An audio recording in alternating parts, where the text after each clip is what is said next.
আসসালামু আলাইকুম রহমতুল্লাহি ওবরকাতুহ। প্রিয় বন্ধুগণ, আপনারা দেখেছেন এই কুলাঙ্গার, এই নরপিচাস, এই ঘাতক কিভাবে তার মাকে হত্যা করে এবং কত সুন্দর একটি মিথ্যা নাটক সাজিয়েছে।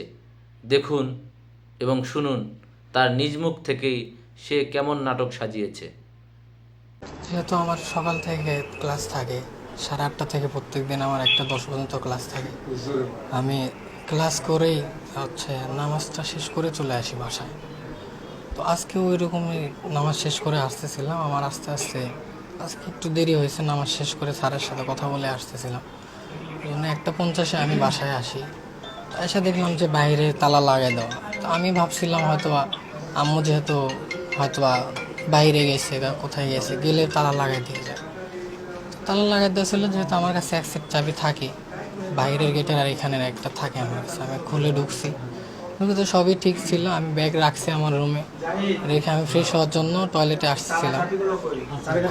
এদিকে আসার সময় ওই রুমে দেখলাম যে নিচে কুড়াল পড়ে আছে, কুড়ালে বাঁশ দেখা যাচ্ছে। তো আমি ভাবলাম যে বাঁশ এখানে কে রাখছে। তো ওইদিকে যাওয়ার পরে দেখলাম যে আলমারিতে এরকম কোপানোর চিহ্নগুলা ছিল।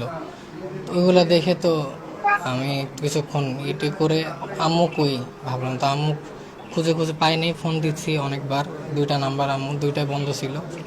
তারপরে আব্বুকে ফোন দিছি আমি, আব্বুকে ফোন দিয়ে আসতে বললাম। আব্বু তো অনেক তাড়াতাড়ি দ্রুত চলে আসছে। এবার আমাদের আত্মীয় মামা ছিল, খালু, এদের ফোন দিয়ে আমি আসতে বলছি। ওনারা এসে এই বাসা ওই বাসা উপরে সব জায়গায় খুঁজে যখন পাই নাই, আমার কি যেন মনে হলো আমি ফ্রিজটা উঠেছিলাম। ফ্রিজ উঠানোর পরে দেখতেছি মা ভেতরে মুখ বাঁধা, হাত পেছনে বেঁধে রাখছিল, মুখও বাঁধা ছিল, গলায় হালকা প্রেশার মতো ছিল। পরে এখান থেকে বের করে নিয়ে আমরা হসপিটালে গেছি। তারপর হসপিটালে যে আমাদের আশা ছিল যে উনি মারা যান নাই, আছেন, কিন্তু পরে ডাক্তার বলছে যে না, উনি নাই। আপনি যখন আপনার আম্মাকে দেখেন তার শরীরটা কি বেশি ঠান্ডা ছিল না তার নরমালি ছিল? শরীরটা অনেক ঠান্ডা হয়ে গেছিলো, পুরো শরীরই হিম হয়ে গেছিলো, হাত পা সব ঠান্ডা হয়ে গেছিলো। তার মুখ চোখ কালো হয়ে গেছিলো পুরোটা। তার মানে আপনি ঢোকার অনেক আগে হয়তো বা তাকে ফ্রিজে রাখা হয়েছে।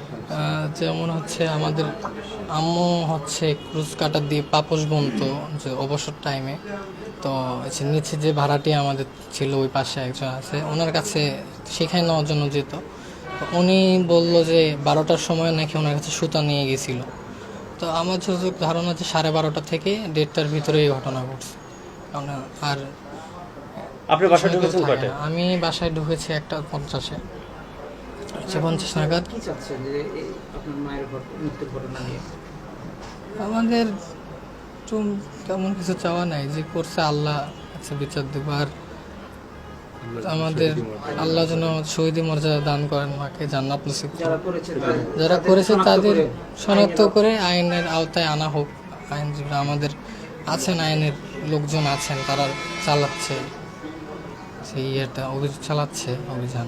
তো ওনারা করুক, আর কারোর সাথে যেন এরকম না হয়। আমার নাম সাদ বিন আজিজুর রহমান। আপনার কয় ভাই? আমরা 2 ভাই 1 বোন। বোন সবার বড়, ভাইয়া, তারপর আমি সবার ছোট। আপনি কোথায় ভাই পড়েন? আমি এখানে আমাদের দুচেচিয়া ডিএস কামিল মাদ্রাসাতেই অধ্যয়নরত আছি, আলেম 2য় বর্ষ, অর্থাৎ ইন্টার সেকেন্ড ইয়ার। তো ভাইয়া আর আপুরা ওরা সবাই ঢাকায় থাকে, আমিও থাকতাম না। আমি সম্প্রতি 1 বছর আগে আসছি দাখিল, অর্থাৎ যে এসএসসি পাস করে আমি এখানে এসে ভর্তি হওয়ার উদ্দেশ্য একটাই ছিল যে বাসায় আব্বু আম্মা একাই থাকে, কেউ একজন থাকা দরকার, ওই জন্য আসছিলাম।